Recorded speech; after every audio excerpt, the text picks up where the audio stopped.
Now we're going to look at possible content of your statement in sexual orientation claims.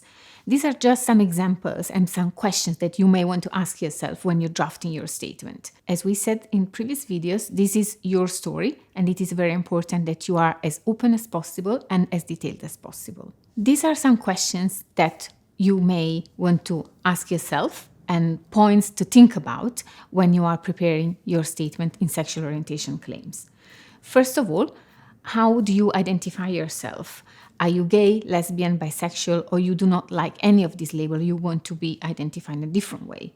This is important, and it has to be explained and described in your statement. In relation to problems in your country of origin, think about any difficulties you had in the past, if you had any problems, if you've ever been attacked, or if you experience any trauma or any problems. This has to be described in detail. It may be very difficult, so it's helpful for you perhaps to write it down in your own time and then give it to your lawyer. And your lawyer will ask you different questions, new questions, but you don't have to go through it from scratch for the first time with your solicitor, or even worse, at your interview with the Home Office. Think about times in your country of origin when you started feeling differently, when you started to feel attracted to people of your own sex and gender, and think about how old you were. Try and put dates if you can remember, and try to explain how you felt. Is there a first time when you remember being attracted to somebody?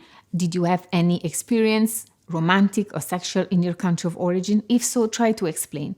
You do not need to give specific sexual details, of course, but it is important to explain if you had any experience and how old you were and how did you feel. This is your story, so it has to be clear to the Home Office how you realize that you are gay, lesbian, or bisexual. If you had a relationship that doesn't match your sexual identity, for example, if you're a lesbian but you were married to a man, try and explain why this happened. Maybe your sexual orientation was different before, or maybe you were forced to marry somebody in your country. So all these have to be explained. You have to remember that everything has to make sense in the statement, so you have to give the Home Office the opportunity to fully understand your story, and therefore any event needs to be explained clearly. Another question that is worth thinking about is, how did you feel growing up in a country where you couldn't express yourself? And explain, were you able to express yourself in any circumstances? Did you have to hide your sexual orientation all the time? If you've been mistreated in any way, it is important to describe this and to give details. Obviously, it may be very difficult to do that, but it is important that you try, because this is a very crucial part of your case, and it is important to describe any incident. If it's too painful to discuss, talk to your lawyer or try to put this in writing before you talk to anybody about that, because it may be easier for you. In terms of what happened to you in the UK, you can explain if you have been living differently now, more openly in the UK.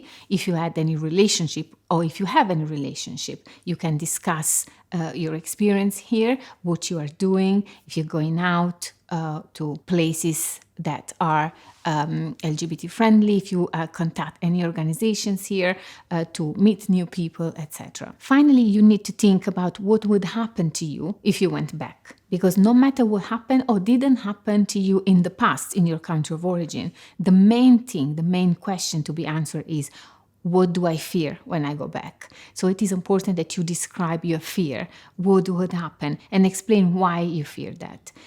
If you come from certain countries, it may be very obvious and well known that LGBT people are mistreated, but still it is up to you to explain in your words what you fear in your country of origin. It is possible that in your country you fear the authorities, or it is possible that you fear someone else, for example, your family.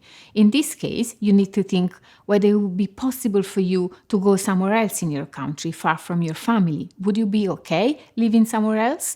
Because if so, you may not be entitled to international protection because you can go somewhere else in your country. Or would it be very difficult for you to live outside your home area in another area where you may not have any support? You need to think about it and discuss this in your statement. What would happen to you if you went back now that you've lived in the UK? Are you different now? Would you be able or willing to hide your sexual orientation back in your country? And why would you hide it? Because you fear persecution or because you're a private person? You need to explain all this and you need to discuss it in your statement.